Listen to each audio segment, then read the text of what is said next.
काही कथा असतात ना, त्या केवळ ऐकण्यासाठी नसतात. त्या आरशासारख्या असतात, आपल्याला आपल्याच मनाच्या अशा कोपऱ्यात घेऊन जातात जिथे आपण सहसा जात नाही. आज आपण अशाच एका कथेच्या गहिराईमध्ये उतरणार आहोत. ही गोष्ट घडली आहे श्रावस्तीच्या जेतवन विहारात. ही आहे कानमाता आणि तिच्या मुलीची कथा. एक अशी कथा जी आपल्याला शिकवते की मनाच्या गढूळपणातून अथांग शांततेकडे जाण्याचा मार्ग कसा असतो. जरा कल्पना करा, जेतवन विहाराची शांत दुपार, हवेत धूप आणि फुलांचा मंद सुगंध दरवळतोय आणि भिक्खूंच्या चालण्याने फक्त वाळलेल्या पानांचा आवाज येतोय. किती शांतता आहे नाही का? पण ह्या बाह्य शांततेच्या अगदी विरुद्ध जवळच्याच एका घरात एक मोठं मानसिक वादळ घुंगावतंय. हे वादळ आहे अपेक्षा, कर्तव्य आणि भक्ती यांच्यामधल्या संघर्षाचं. ही कथा आपल्याला हेच तर शिकवते की आपली खरी लढाई बाहेरच्या जगाशी नसते, तर ती आपल्या आतच असते. विचार करा, हे शब्द ऐकून कानाच्या मनावर काय परिणाम झाला असेल. ही एक साधी धमकी नाहीये, ही तिच्या पतीने दिलेली एक कठोर चेतावणी आहे. काना या कथेतील एक महत्त्वाचं पात्र एका प्रचंड दबावाखाली आहे. तिची आई कानमाता बुद्धांची एकनिष्ठ उपासिका. तिची श्रद्धा म्हणजे जणू काही अढळ पर्वत. पण कधीकधी आपली सर्वात मोठी ताकदच आपल्या जवळच्या माणसांसाठी परीक्षेचं कारण बनते.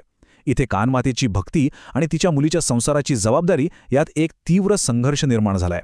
पतीचा हा अल्टिमेटम म्हणजे फक्त एक धमकी नाहीये, तर तो एका कुटुंबाच्या नात्यांची आणि मूल्यांचीच परीक्षा आहे. पुढच्या 3 दिवसात हा तणाव अगदी शिगेला पोचतो.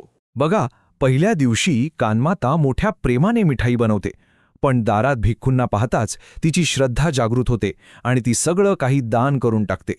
बिचारी काना रिकाम्या हाताने निराश होऊन थांबते. दुसऱ्या दिवशी कानमातेच्या दातृत्वाची बातमी पसरते आणि अजून जास्त भिक्खू येतात. ती पुन्हा तेच करते. तिच्यासाठी तिची श्रद्धा तिच्या मुलीच्या चिंतेपेक्षा मोठी ठरते. आणि मग येतो तिसरा निर्णायक दिवस. पतीचा अंतिम निरोप येतो. कानाच्या हृदयाची धडधड वाढते. पण कानमाता पुन्हा एकदा सर्व मिठाई दान करते आणि त्याच क्षणी कानाचा संसार मोडतो. तिच्या आईची भक्तीच तिच्या संसाराच्या विनाशाचं कारण ठरते. आता इथे कानाच्या मनाची अवस्था एखाद्या गढूळलेल्या तलावासारखी झाली आहे. जेव्हा मनात दुःख आणि रागाचा गाळ ढवळला जातो, तेव्हा स्पष्टपणे विचार करण्याची शक्तीच नाहीशी होते. तिने आपल्या दुःखाचं कारण शोधायला सुरुवात केली आणि तिला सर्वात सोपं लक्ष्य कोण सापडलं? ते भिक्खू. राग असाच असतो, त्याला व्यक्त होण्यासाठी कोणीतरी लागतं. तिच्यासाठी तिची आई नाही, तिचा नवरा नाही, तर ते अज्ञात भिक्खू तिच्या सर्व त्रासाचं मूळ बनले. तिचं मन आता सत्यापासून खूप दूर, फक्त दोषारोपांच्या अंधारात भरकटत होतं. जेव्हा बुद्धांपर्यंत ही गोष्ट पोहोचते, तेव्हा ते स्वतः त्या तणावपूर्ण घरात जातात. जरा त्या दृश्याची कल्पना करा. ज्या घरात राग, निराशा आणि आरोप प्रत्यारोपांचं वातावरण आहे, तिथे बुद्ध आपल्या असीम करुणेसह आणि शांत ऊर्जेसह प्रवेश करतात. त्यांच्या येण्याने काही चमत्कार होत नाही, पण त्यांच्या केवळ उपस्थितीनेच तिथली सगळी नकारात्मक ऊर्जा जणू काही विरघळायला लागते. त्यांच्या शांततेत एक अशी ताकद असते जी सगळ्यात अशांत मनालाही स्थिर करू शकते. ते तिथे न्यायनिवाडा करण्यासाठी नाही, तर योग्य दिशा दाखवण्यासाठी आले होते. बुद्ध कानाला दोष देत नाहीत, तिच्या भावना चुकीच्या आहेत असंही म्हणत नाहीत. ते फक्त एक साधा, सरळ आणि वस्तुनिष्ठ प्रश्न विचारतात. हा प्रश्न म्हणजे का आरशासारखा आहे, जो तिला तिच्या भावनांच्या वादळातून बाहेर काढून थेट सत्याकडे पाहायला भाग पाडतो. जे दिलं होतं ते घेतलं की जे दिलं नव्हतं ते? या एका प्रश्नाने जबाबदारीचा रोख भिक्खूंवरून थेट दान देणाऱ्या व्यक्तीकडे, म्हणजेच तिच्या आईकडे वळवला. पण त्याहूनही महत्त्वाचं म्हणजे या प्रश्नाने कानाला स्वतःच्या प्रतिक्रियेवर विचार करायला भाग पाडलं. आणि त्या एका क्षणात सगळं काही बदलून गेलं. जणू काही जादू झाली. बुद्धांच्या त्या प्रश्नाने तिच्या मनातील गढूळ पाणी स्थिर झालं आणि तिला सत्य अगदी स्पष्ट दिसू लागलं. भिक्खूंनी फक्त जे दिलं होतं ते स्वीकारलं होतं. चूक त्यांची नव्हतीच.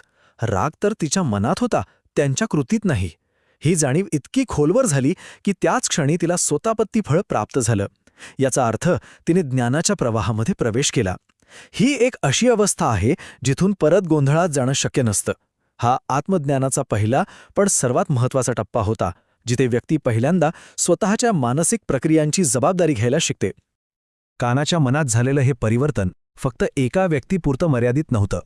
बुद्धांनी हे ओळखलं की हा एक सार्वत्रिक अनुभव आहे. आपल्या प्रत्येकाचं मन कधी ना कधी रागाने, द्वेषाने किंवा निराशेने गढूळ होतच.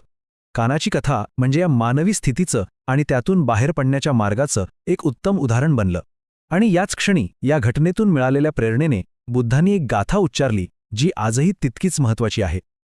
यथापि रहधो गंभीरो विपस्सन्नो अनाविलो एवं धम्माणि सुत्वान विपसीदंती पंडिता. या गाथेचं भाषांतर खूप सुंदर आहे, पण त्याचा खरा अर्थ त्यातील शब्दांच्या खोलीत लपलेला आहे. हे केवळ एका सरोवराचं वर्णन नाहीये, तर हे आपल्या मनाच्या अंतिम क्षमतेचं, त्याच्या मूळ स्वभावाचं वर्णन आहे. ज्ञानी व्यक्तीचं मन बाहेरच्या घटनांनी ढवळून निघत नाही, कारण त्याने धम्माच्या सत्याला फक्त ऐकलेलं नसतं, तर समजून घेतलेलं असतं आणि ते आत्मसात केलेलं असतं. चला यातले काही शब्द जरा जवळून बघूया.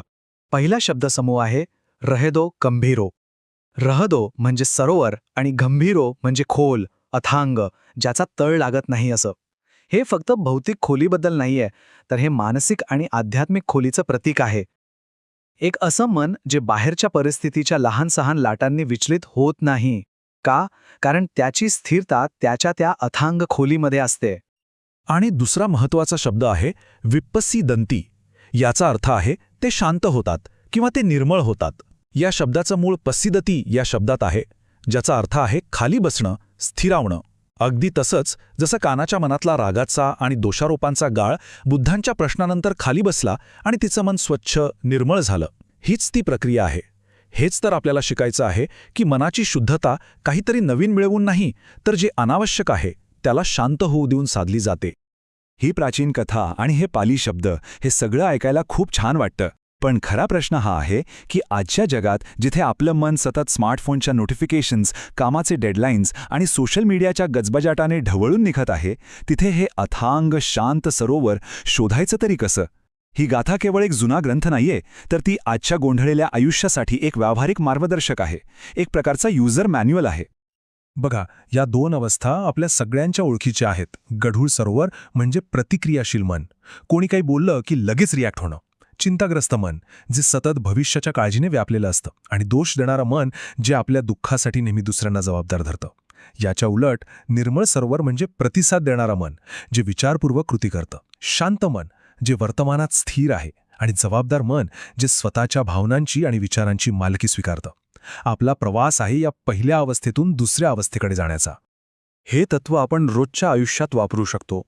समजा, पहिलं उदाहरण, कामाच्या ठिकाणी तुमच्या बॉसकडून एक टीका करणारा ईमेल आला. पहिली प्रतिक्रिया काय असते? राग, भीती, बचावात्मक पवित्रा. हे झालं गढूळ सरोवर.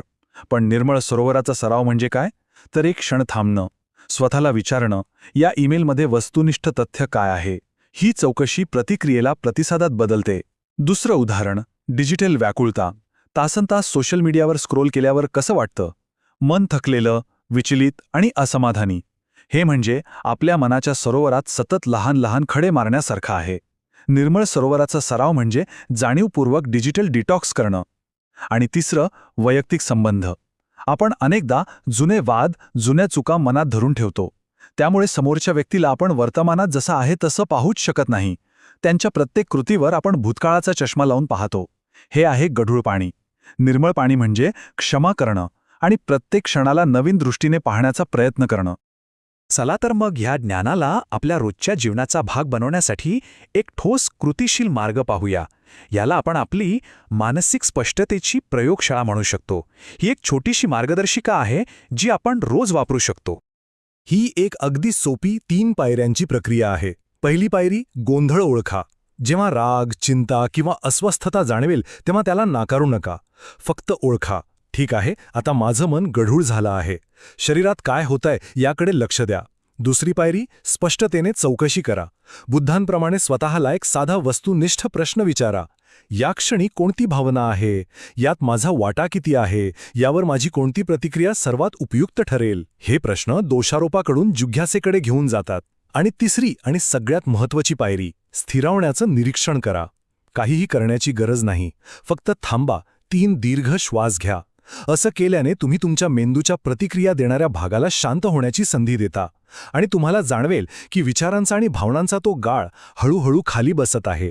आणि त्याखाली तुमच्या मनाचं शांत, निर्मळ स्वरूप उघड होत आहे. कानाला बुद्धांच्या एका प्रश्नाने स्पष्टता मिळाली. आपल्या प्रत्येकाच्या मनात असे काही गोंधळ आहेत ज्यांना शांत करण्यासाठी एका योग्य प्रश्नाची, एका योग्य सत्याची गरज असते. तर आजची ही चर्चा संपवताना स्वतःला हा प्रश्न विचारा. माझ्या मनातील या क्षणाच्या गढूळ पाण्याला स्वच्छ करण्यासाठी मला नेमकं कोणतं सत्य ऐकण्याची किंवा आठवण्याची गरज आहे? तो एक साधा विचार असेल, एक आठवण असेल किंवा एक प्रश्न असेल जो तुमच्यासाठी मार्गदर्शक ठरेल. यावर नक्की विचार करा.